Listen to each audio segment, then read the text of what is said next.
Graça e paz. Esta é mais uma aula do curso de Missiologia, disciplina Missões Transculturais. Hoje vamos tratar sobre o que chamamos de missão centrípeta, ou seja, a missão de Deus revelada no povo de Israel. Especificamente, como está disposto no nosso plano de curso, a gente vai tratar de 3 tópicos em específico: a instituição da nação Israel e o plano de Deus, o templo de Salomão e missões, e também missões nas palavras dos profetas. Cometi um ato falho na nossa última aula, na nossa aula transmitida ao vivo.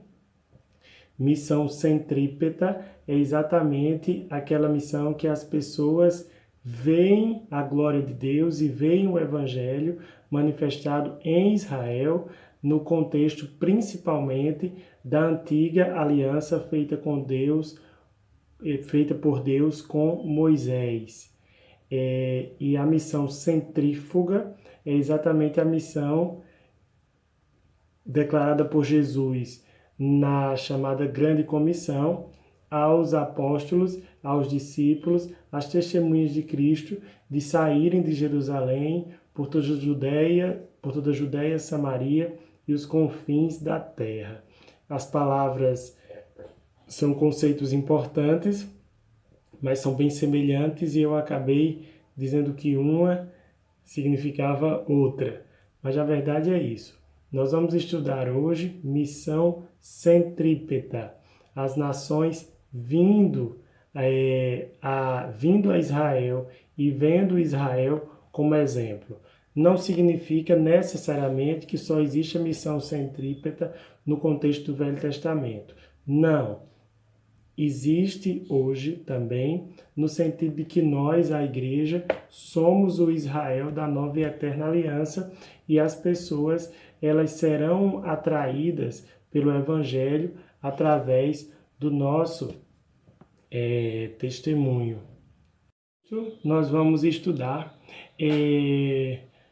nesta aula baseando-nos no capítulo 8 deste livro, a Igreja, a Missão do Povo de Deus, capítulo 8, intitulado Pessoas que atraem outros para Deus, ou seja, magnetismo, atrair, chamada missão centrípeta. A palavra de Deus nos diz através do profeta Jeremias, capítulo 31, versículo 3, o seguinte: porquanto com amor eterno te amei, por isso com benignidade te atraí. Quando vocês estudarem mais a respeito da teologia sistemática, verão em que consiste essa doutrina de Deus, ele nos chamar, nos eleger, seja qual for a circunstância, seja qual for a nossa etnia, ele nos chama, ele nos elege na eternidade. Na última aula, nós vimos que são povos de toda tribo, povo, língua e nação. E esta missão do povo de Deus, ela em certa medida, ela pode ser considerada cosmética. Em que sentido cosmética? Na carta de Paulo a Tito, capítulo 2, versos 9 e 10, diz assim: ensine os escravos, Paulo diz, ensine os escravos a se submeterem em tudo aos seus senhores, a procurarem guardá-los e não agradá-los, a não ser respondões e a não roubá-los, mas a mostrarem que são inteiramente dignos de confiança, para que assim tornem atraente em tudo o ensino de Deus, nosso Salvador. Paulo está orientando os escravos a serem de maneira singular obedientes aos seus senhores, diferentes dos escravos não cristãos, no sentido de fazerem a diferença em sua ética e em seu modo de ser, para que eles fossem, vamos dizer assim, levados a sério pelos seus senhores. Porque o mundo grego, do qual Jesus e Paulo foram contemporâneos, era muito versado em cultura e em filosofia. E a religião dos gregos e dos romanos era algo bem disseminado nas elites. Então, é bastante improvável que uma nova filosofia ou uma nova religião chegasse até os senhores e a elite política, social e econômica do mundo romano dos tempos de Jesus através de escravos. Escravos não tinham credibilidade nenhuma, eles eram escravos, a não ser que esses escravos tivessem um procedimento diferente. E aí nós começamos a ver a importância do nosso testemunho e do nosso procedimento. E nós vamos ver um pouco sobre como foi importante o testemunho de Israel entre as nações na antiga aliança. O povo de Deus deve viver de maneira que chame a atenção para Deus. Perceba, Salmo de número 67, versículo 1, repete a bênção sacerdotal, quando diz: o Senhor seja misericordioso conosco e nos abençoe. Para quê? Para que as nações vejam a sua glória. Ou seja, a bênção de Deus sobre Israel se tornava um testemunho para todas as nações. As nações veem a bênção de Deus em nós. Nós podemos repetir essa mensagem para nós, dizendo que o Senhor tenha misericórdia de nós e nos abençoe, para que as nações vejam em nós a sua glória. Existem lugares, existem países, sobretudo na chamada Janela 1040, que são os países onde os cristãos são perseguidos ou onde o cristianismo, onde a prática do cristianismo e a evangelização são até consideradas crime. Alguns missionários, eles só podem evangelizar através do seu testemunho de fé. Para que, através da aparência e do testemunho diferente que eles propaguem, que eles notabilizem nas suas comunidades, as pessoas possam abrir as suas casas e abrir os seus ouvidos para ouvir a palavra do Evangelho sem denunciar aqueles que estão evangelizando ao governo para serem presos. E dessa forma são instituídas as igrejas clandestinas. O primeiro passo é exatamente o testemunho. As nações verem a bênção de Deus em nós. Deus nos escolheu para isso, para que a gente promova algo que podemos chamar de magnetismo missionário.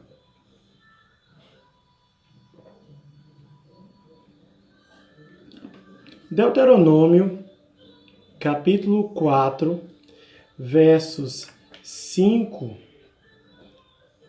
a 8, diz assim: Eu vos ensinei estatutos e preceitos, conforme o Senhor meu Deus me ordenou, para que lhes obedeçais na terra em que estáis entrando, para tomar posse. Guardai-os e obedecei a eles. Assim, a vossa sabedoria e o vosso entendimento serão vistos pelos povos, que ouvirão todos esses estatutos e dirão: esta grande nação é realmente um povo sábio e inteligente, pois que grande nação tem deuses tão próximos quanto o Senhor está de nós, todas as vezes que o invocamos. E que grande nação há que tenha estatutos e preceitos tão justos quanto toda a lei que hoje ponho diante de vocês. Existem dois pressupostos nesse texto para que as nações possam conhecer a majestade do Senhor, tanto na presença de Deus através de atos poderosos entre o povo, todas as vezes que o povo o clamava, como também pela própria prática da justiça social através daquele povo. Israel era um palco do evangelho no centro do mundo, um palco público, tanto geograficamente como espiritualmente. Espiritualmente, porque Israel foi eleito como nação sacerdotal de Deus para o mundo, os representantes de Deus, os anunciadores do evangelho, os portadores da grande e maior verdade, aqueles escolhidos por Deus para que através da descendência deles, da descendência de Abraão, como dissemos na aula anterior, todas as nações viessem a ter conhecimento de Deus. E também um palco geográfico. Israel se localizava e se localiza hoje também no Istmo, no continente chamado Euro-Afro-Asiático, ou também conhecido como Eurásia, uma vez que, depois que foi construído o Canal de Suez, foi, vamos dizer assim, artificialmente separado o continente africano da Ásia e da África. Mas ali estava o centro, praticamente o centro do mundo. Israel estava no meio de grandes nações. A leste de Israel, você tinha a Mesopotâmia, os grandes rios Tigre e Eufrates. A oeste, você tinha o Mediterrâneo, com a Grécia, com Roma. Ao sul, você tinha a Arábia, a África. Então, e ao norte, você tinha a Síria, não é? Enfim, Israel estava no centro do mundo conhecido. Então, era um palco público, geograficamente e, sobretudo, espiritualmente, para que desse testemunho positivo ou negativo de Deus. No sentido de serem próximos de Deus, para que as nações conhecessem qual era o Deus verdadeiro e poderoso, vejam que o Deus verdadeiro Yahvé fez no Egito. O grande Egito, uma das maiores civilizações da Terra. Os construtores das grandes pirâmides, os adoradores de grandes estátuas, todas elas ruíram. O Egito, o grande Egito, foi consumido por 10 pragas e viu o poder do Deus dos escravos. Então, isso é um testemunho da grandeza do nome do Senhor. Esse testemunho, ele seria exatamente positivo através da proximidade de Deus e através da justiça social. Havia muitos tipos de legislação naquele período. Anteriormente à própria lei de Moisés, a história dá conta do Código de Hammurabi. E cada nação tinha as suas leis, mas as leis de Israel deveriam e poderiam, se fossem cumpridas, seriam com certeza as mais justas. Israel seria uma ilha de justiça social no mundo corrompido. A lei de Moisés, se fosse cumprida, através dela não haveria injustiça social, não haveria pobres nem necessitados no reino de Israel, sobretudo se a lei, vou citar um exemplo, a legislação do jubileu, ela fosse cumprida. E a história dos hebreus não descreve que a lei do jubileu ela fosse cumprida, ela tenha sido cumprida em nenhum momento da história do povo de Israel. Em que consistia, grosseiramente falando, a lei do jubileu? De 50 em 50 anos, todas as propriedades, elas juntadas e todas as riquezas construídas, elas seriam desapropriadas. E todo mundo voltaria, vamos dizer assim, à estaca zero do acúmulo de riqueza, para que todos pudessem ter a oportunidade de acumular riqueza igualmente. E a lei do jubileu, ela nunca foi cumprida. Israel deveria ser um exemplo de justiça social e de proximidade com Deus. Foi perguntado na reunião de Lausanne, na década de 1980, na Tailândia, se o texto bíblico que diz como ouvirão se não há quem pregue, ele fosse transliterado para a seguinte forma: que eles veem. O Comitê de Lausanne foi um grupo dos mais influentes teólogos das décadas de 70, 80 e 90, que estabeleceram algo que vocês vão ver em algum momento do curso de Missiologia, o tratado teológico chamado Pacto de Lausanne para a evangelização mundial. Foi um comitê muito importante dessa década 1980. Como ouvirão? Pode ser considerado também essa pergunta da seguinte forma: que eles veem? Qual é a igreja que eles veem? O que o mundo via no mundo antigo? Eles viam Israel. Israel seria um testemunho negativo de Deus se descumprisse os mandamentos.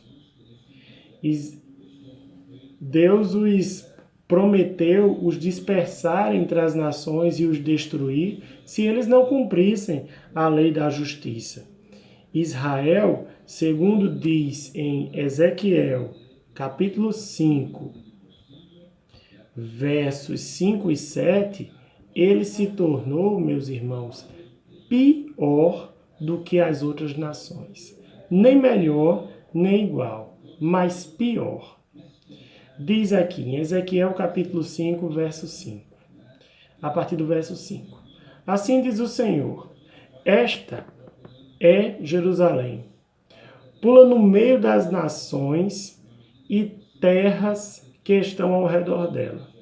Ela, porém, se rebelou contra os meus juízos, praticando o mal mais do que as nações e transgredindo os meus estatutos mais do que as terras que estão ao redor dela, porque rejeitaram os meus juízos e não andaram nos meus estatutos. Portanto, assim diz o Senhor Deus: porque sois mais rebeldes do que as nações que estão ao vosso redor, e não tendes andado nos meus estatutos, nem cumprindo os meus juízos, nem procedido segundo os direitos das nações ao redor de vós, por isso, assim diz o Senhor Deus: eis que eu mesmo estou contra ti, executarei juízos no meio de ti, à vista das nações.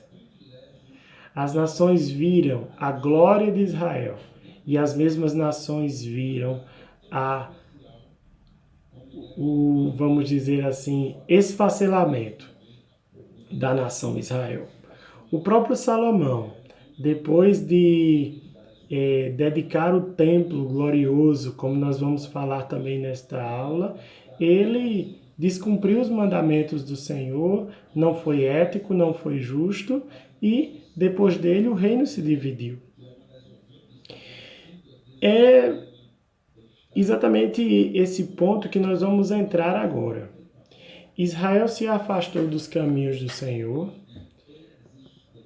e por isso foi destruído como testemunho em todas as nações. Se você for ler o Salmo, se não me engano, 137, você vai ver os babilônicos zombando de Israel, dizendo: por que vocês não cantam para nós os alegres cantos de Sião? Salmo 137, verso 2. Nos salgueiros que lá havia, pendurávamos as nossas harpas, pois aqueles que nos levaram cativos nos pediam nações, e os nossos opressores que fôssemos alegres, dizendo: entoai-nos alguns cantos de Sião. Como, porém, haveríamos de entoar canto do Senhor em terra estranha? Os cânticos de Israel ficaram tão conhecidos entre todo mundo conhecido, o louvor, a adoração de Israel, que quando eles chegaram nos rios da Babilônia, os próprios babilônicos disseram para os cativos: agora cantem aqui no cativeiro os alegres cânticos de Sião. Eles se sentiram deveras humilhados, a ponto de amaldiçoar os babilônicos nesta hora, quando disseram no verso 8: filha da Babilônia, que há de ser destruída, feliz aquele que te der o pago do mal que nos fizeste. Feliz é aquele que pegar teus filhos e esmagá-los contra uma pedra. O que chamamos de imprecações, ou pragas, ou maldições, em que a nação de Israel, através do seu salmista, pragueja contra os seus algozes.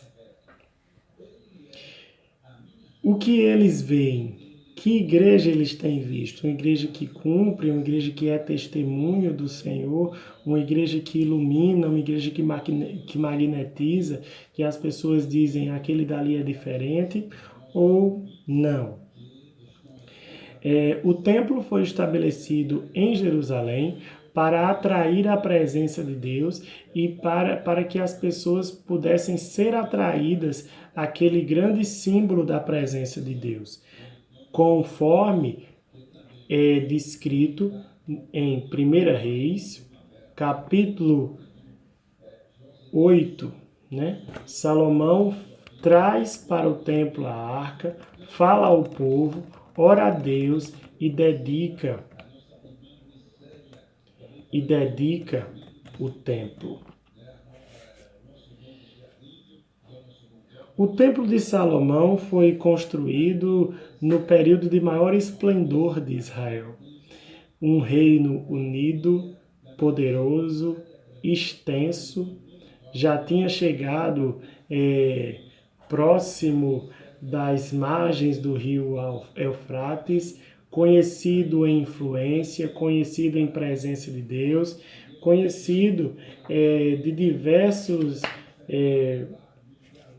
aspectos. Atraía todos que buscavam a presença de Deus. Uma das principais, mais notórias personagens que foram atraídas pela presença de Deus, foi exatamente a rainha de Sabá.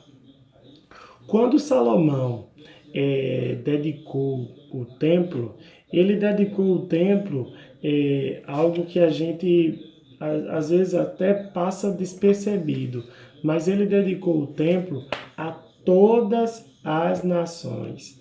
Leiamos 1 Reis 8, 41 e 43. Na verdade, vamos ler a partir do 22. Pôs-se Salomão diante do altar do Senhor, na presença de toda a congregação de Israel, e estendeu as mãos para os céus, e disse: Ó Senhor, Deus de Israel, não há Deus como tu, em cima dos céus e embaixo da terra. Como tu que guardas a aliança e a misericórdia dos teus servos, que de todo o coração andam diante de ti. Guardas a aliança e a misericórdia, uma vez que os teus servos andam diante de ti. Como todos pecaram, a aliança foi quebrada e eles foram levados cativos. A aliança só foi feita eternamente em Jesus, o único que não pecou. Que cumpriste para com teu servo Davi, meu pai, o que lhes prometeste, e cumpriu o que prometeu a Abraão. Estava lá a grande nação. Pessoalmente o disseste, e pelo teu poder o cumpriste, como hoje se vê. Agora, pois, ó Senhor, Deus de Israel, faze a teu servo Davi, meu pai, o que lhe declaraste, dizendo: não te faça, se te faltará sucessor diante de mim, que se assente no trono de Israel, contanto que teus filhos guardem o seu caminho, para andarem diante de mim como tu andaste. Agora também, ó Deus de Israel, cumpra-se a sua palavra que dissesse ao teu servo Davi, meu pai. De fato, habitaria Deus na terra? Eis que os céus e até os céus dos céus não te podem conter, quanto menos esta casa que edifiquei. Não se tratava da presença física de Deus, se tratava de um símbolo do próprio Jesus, um símbolo da nação sacerdotal de Deus, Israel, que em Jesus foi constituído o Israel espiritual. Povos de cada tribo, língua e nação, Israel da nova e eterna aliança. Ouve, pois, a súplica do teu servo e do teu povo Israel quando orarem neste lugar. Ouve no céu, lugar da tua habitação. Ouve e perdoa. Se alguém pecar contra o seu próximo, e lhe for ele exigido que jure, e ele vier a jurar diante do teu altar nesta casa, ouve tu nos céus, e age, e julga teus servos, condenando o perverso, fazendo recair o seu proceder sobre a sua cabeça, justificando ao justo, para lhes retribuir segundo a sua justiça. Verso 33. Quando o teu povo Israel, por ter pecado contra ti, for ferido diante do inimigo, e se converter a ti, e confessar o teu nome, e orar e suplicar a ti nesta casa, ouve tu nos céus, e perdoa o pecado do teu povo, e faze-o voltar à terra destes seus pais. Parece que Salomão já previa o que ia acontecer, né?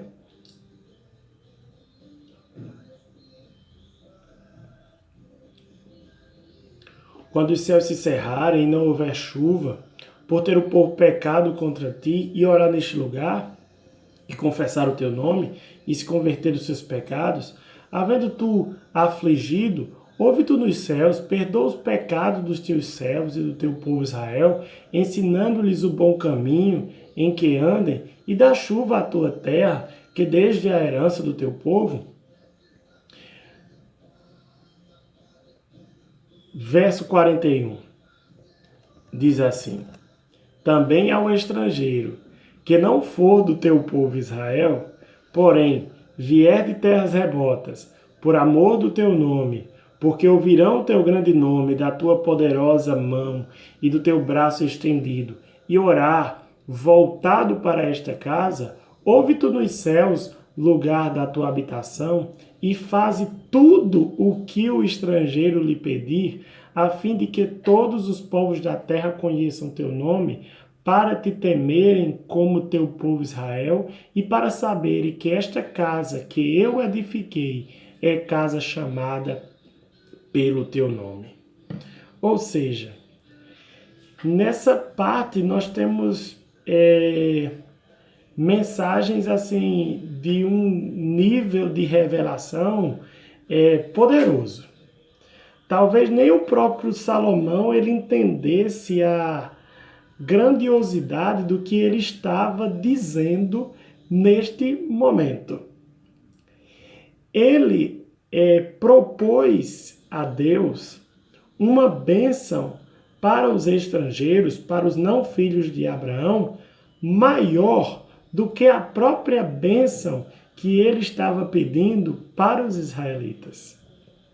Ele pediu para que o estrangeiro ele fosse abençoado em tudo o que pedisse. Ele não pediu para que Israel fosse abençoado em tudo que pedisse. Ele pediu para que o estrangeiro fosse abençoado em tudo que pedisse. Para que Israel recebesse glória? Não.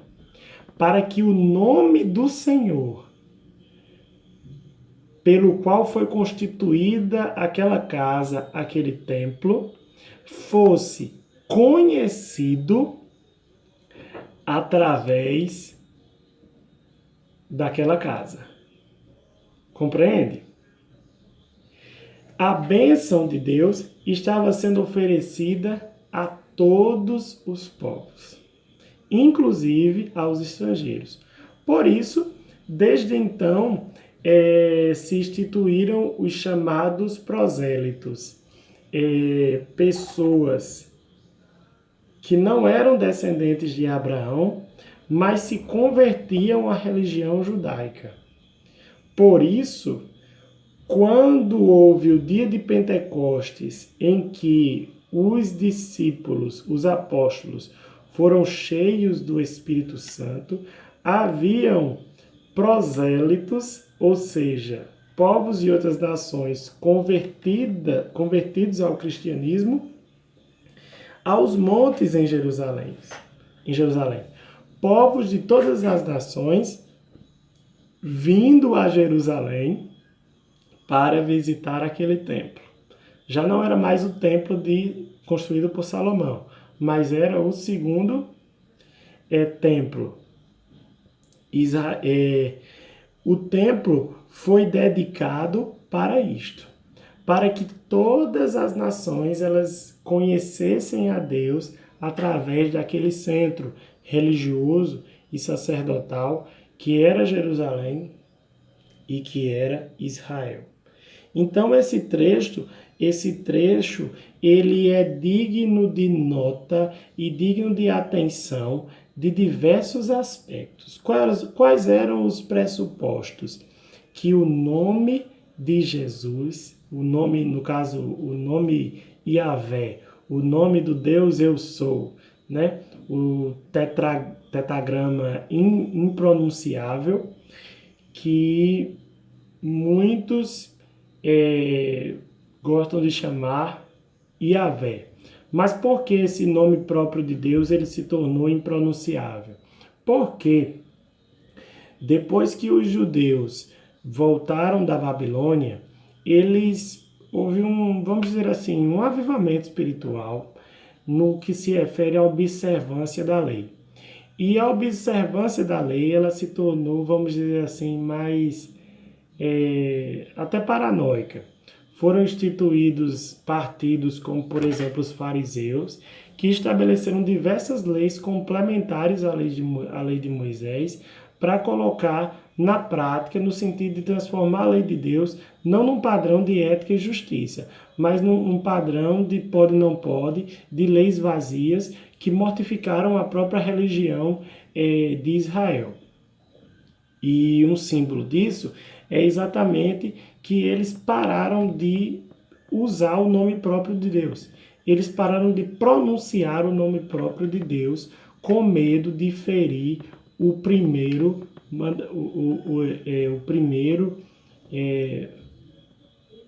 mandamento. Se não me engano, o segundo mandamento. Não estou um pouco confuso agora. Mas eles estavam com medo de descumprir o mandamento que proferia: não tomarás o nome do teu Deus em vão. Não tomarás o nome do teu Deus em vão.